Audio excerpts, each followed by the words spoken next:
Hola, soy Gustavo Romero, me quería presentar. Algunos de ustedes los conozco, otros todavía no. Seguramente nos hayamos cruzado por los pasillos. Y bueno, quería hacer este video para hacer una introducción de funciones exponenciales, pero además para que nos conozcamos, vernos un poco las caras. Y en algún momento, un poco más adelante, quizás pedirle a ustedes que se presenten de esta manera. La intención de la clase de hoy es hacer una introducción a un tipo especial de funciones que se llaman funciones exponenciales. Las funciones exponenciales originalmente estaban en el programa de tercero. Con el correr del tiempo, por presión del propio programa de tercero, cuando perdimos una hora, vieron que en tercero tenemos poquitas horas, 3 por semana nada más. Las funciones exponenciales y las funciones logarítmicas quedaron en cuarto año, pero están dentro de la misma línea que empezó en segundo cuando empezaron a dar funciones y que siguió en tercero cuando vieron funciones lineales, funciones cuadráticas, funciones polinómicas, funciones racionales y bueno, y ahora lo seguimos con funciones exponenciales. Antes de meternos en función exponencial y qué pasa con la fórmula, y qué pasa con el gráfico y qué pasa con la forma de comportarse, quería compartir con ustedes una pequeña introducción que tiene que ver con la historia del ajedrez. Por eso me dibujé hace un ratito un tablero de ajedrez. Lo deben conocer la mayoría. El tablero de ajedrez tiene 64 casillas, son 8 por 8. Una blanca, una negra, una blanca, una negra. Y la idea del ajedrez es que sean dos ejércitos que se enfrentan y en donde el objetivo es tomar el rey del ejército adversario. La versión que nosotros conocemos del ajedrez es una versión occidentalizada. El origen del ajedrez está en India y tiene que ver con lo que vamos a empezar a trabajar ahora. Ese origen está registrado. Yo no voy a dar los detalles más específicos de esta historia porque la verdad es que no vienen al caso. Les voy a contar más o menos cómo fue. Tiene que ver con la presentación de un campesino delante del emperador de lo que en ese momento era un imperio muy grande, con centro en lo que ahora conocemos como India, con la presentación de un juego de estrategia militar. ¿Sí? Los ejércitos que se enfrentaban en el juego original del ajedrez eran ejércitos que, por ejemplo, en vez de tener caballos, tenían elefantes, que eran los animales de guerra que usaban en Oriente. Pero, digamos, básicamente la idea era la misma. O sea, un juego con distintos movimientos de piezas que hacían que uno tenga que disponer de la estrategia del tablero, y para una persona formada en estrategia militar, por supuesto, era un juego interesantísimo. Yo no sé si a ustedes les gusta, a mí me encanta el ajedrez. Estoy jugando muchísimo ahora en línea. Si alguno de ustedes quiere jugar, estoy muy dispuesto. Soy clase B. Me pasa lo mismo con el ping-pong. Siempre que juego con gente que juega muy bien, no puedo hacer nada, pero me gusta mucho jugar. Así que si cualquiera de ustedes tiene ganas de jugar un rato una partida, me escribe y hacemos un ajedrez online. De paso. Bueno, ¿qué es lo que pasó? El campesino se llamaba Sila, le presenta el juego del ajedrez al emperador. El emperador queda fascinado por esta idea de los ejércitos que se enfrentan. Y entonces le ofrece a Sila, a cambio de la propuesta del juego, un pago. Y como pago, imagínense un tipo absolutamente poderoso, el más poderoso del lugar, como pago le ofrece lo que quiera. Pedime lo que quieras, te lo voy a pagar. Y Sila, cuando el emperador le dice pedime lo que quieras, le propone que le pague con granos de trigo. Y que le causó muchísima sorpresa al emperador. Dice, quiero que me pagues con granos de trigo, pero de la siguiente manera. Tenemos, el tablero de ajedrez tiene 64 casillas. Y me vas a tener que pagar por cada una de las casillas del juego que te estoy presentando. Por la casilla número 1 me vas a tener que pagar 2 granitos de trigo. Por la casilla número 2 me vas a tener que pagar el doble, es decir, 4 granitos de trigo. No sé si se ve muy bien el pizarrón, la verdad es que después les voy a pedir que si no se llega a ver bien, para la próxima lo arreglemos. Para la primera casilla son 2 granos de trigo. Para la segunda casilla son 4, es decir, el doble, lo que teníamos antes multiplicado por 2. Para la tercera casilla es el doble de la casilla anterior, serían 8 granos de trigo. Me imagino que ya se pueden dar una idea de cómo va a ir avanzando. Para la cuarta casilla es el doble de 8, es decir, si 8 era el doble de 2 por 2, 2 por 2 por 2, para la cuarta casilla vamos a tener lo que teníamos antes, 2 por 2 por 2, multiplicado una vez más por 2. Esto es 16, esto es 32. Para la sexta casilla son 64 granos de trigo. Para la séptima casilla, 128 granos de trigo. Para la octava casilla, 256. Ya se pueden dar una idea, ¿no? Cómo viene avanzando esto. La cuestión es que la sorpresa del rey es esta. Le dice, yo te estoy ofreciendo que me pidas lo que quieras. Te puedo pagar con riquezas, te puedo pagar con tierras, y me estás pidiendo granos de trigo. Si pensamos solamente en la primera fila, la cantidad de granos de trigo, 256 más 128 más 64 más 32 más 16 más 8 más 2 más 1, creo que entran en un tazón. ¿Qué es lo que me estás pidiendo? El campesino le dice, quiero que me pagues de esta manera por cada una de las casillas. Entonces el rey dice, bueno, está bien, querés trigo, pobre ignorante. Le dice a sus contadores, páguenle lo que está pidiendo y que se vaya. La sorpresa es que al rato vuelven los contadores del rey y le dicen, mire, tenemos un problema. No nos alcanza el trigo que tenemos para poder pagarle a este señor. Usted nos dijo, le pagamos lo que estaba pidiendo, pero no nos alcanza. Entonces el emperador dice, pero ¿cómo no alcanza? Esto son granos de trigo y no son tantos granos de trigo.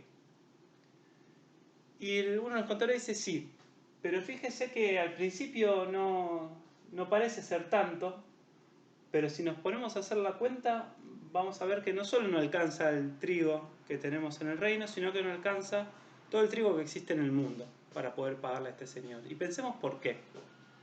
Como estuve anotando acá arriba, la cantidad de granos de trigo de cada casilla, del pago de cada casilla, duplica la cantidad anterior. Si pensamos en el número de casillas del 1 hasta el 64 y vemos que en cada casilla que pasamos agregamos un 2 más a la fila de multiplicaciones, bueno, el número de casillas me va a decir cuántas veces multiplico a 2 por sí mismo. En la casilla 1 tenía 2 a la 1, en la casilla 2 tenía 2 a la 2, en la casilla 3 2 a la 3, porque 2 por 2 por 2, y así el número de casillas me dice a qué potencia estoy elevando al número 2. Si nos fijamos, ustedes las potencias de 2 las conocen de cuando vieron sistema binario en informática. En la última casilla, la primera fila, el número de granos de trigo que le corresponde a esa casilla es 2 a la 8, que es 256. Es una cantidad de trigo pequeña. Sin embargo, si nos vamos, por ejemplo, a la última casilla, si pensamos solamente en la casilla número 64, pensando que la progresión es cada casilla multiplicar por 2 a la cantidad anterior, vamos a ver que 2 elevado a la 64, que es la cantidad de granos de trigo que le corresponde únicamente a esa última casilla, es un número particularmente grande. Si tienen calculadoras científicas a mano, hagan la cuenta 2 a la 64. Y yo lo que voy a escribir es un número que es aproximado. Pero van a ver que la calculadora científica, si hacen la cuenta, va a aparecer un número con coma y con notación científica. Si hacemos el cálculo, va a ser aproximadamente, y estoy poniendo de menos, 18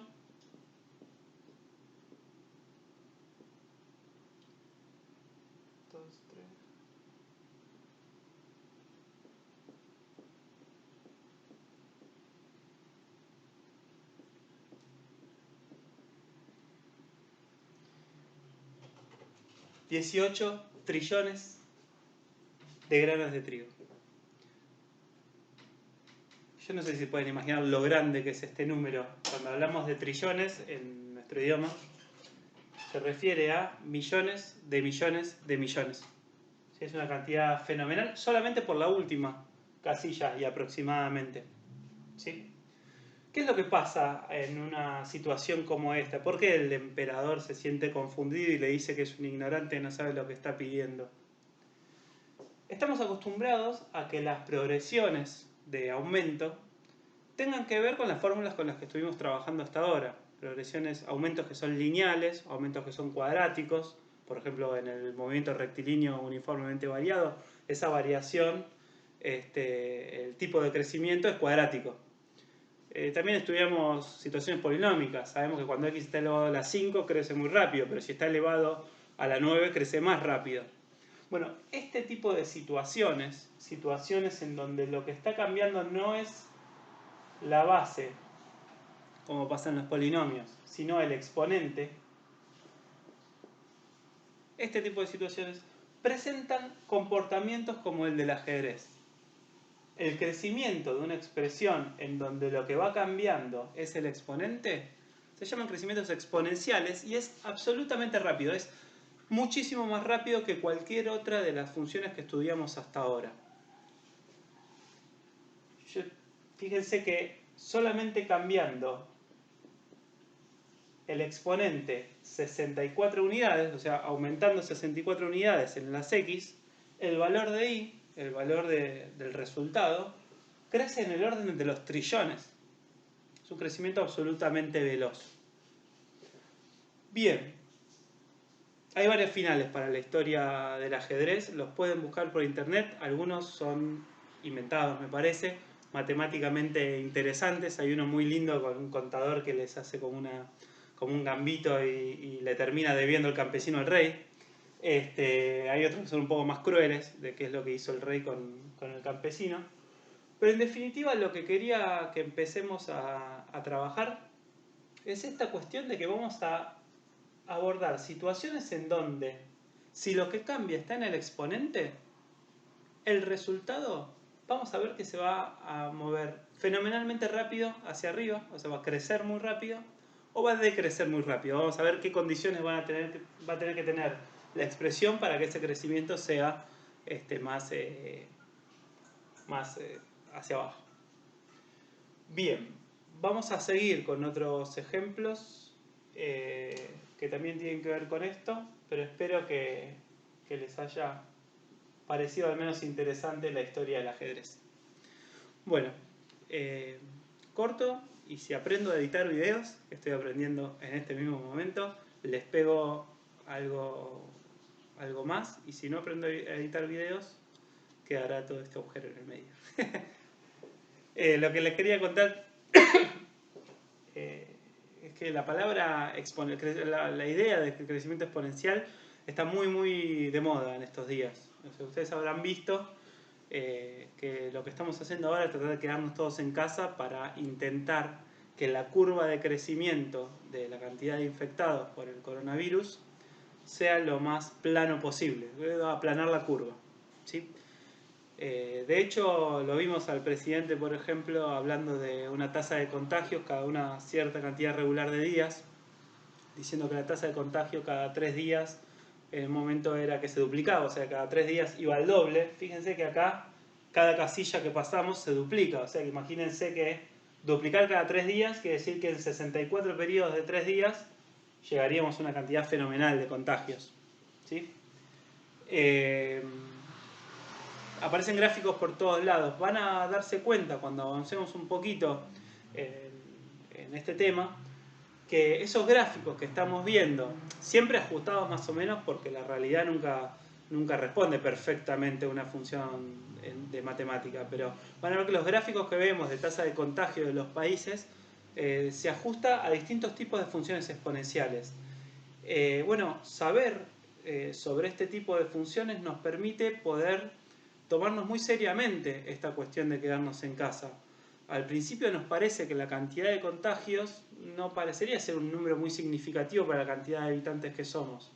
Digamos, tener 155 contagios en su momento parecía una cantidad que no le hace mella a los 46 millones de argentinos que vivimos. Sin embargo, Saber que la progresión de contagio de una epidemia tiene forma exponencial hace que se nos prendan todas las alarmas, aún con números muy chiquitos. Porque al cabo de pocos periodos ya estamos hablando de números mucho más altos. Así que bueno, esta es una primera introducción. Vamos a meternos a trabajar más seriamente con las funciones exponenciales. Y lo digo por acá, pero además lo voy a pedir en la clase. Vamos a hacer algunas actividades de la guía de funciones exponenciales. Son 3 ejercicios que tienen que ver con este tipo de crecimientos, tanto crecimiento como decrecimiento. Y bueno, el resto de las consignas se las doy por escrito. Me pone muy contento, aunque sea tener este tipo de contacto, y nos seguimos charlando por estos medios. Hasta la próxima.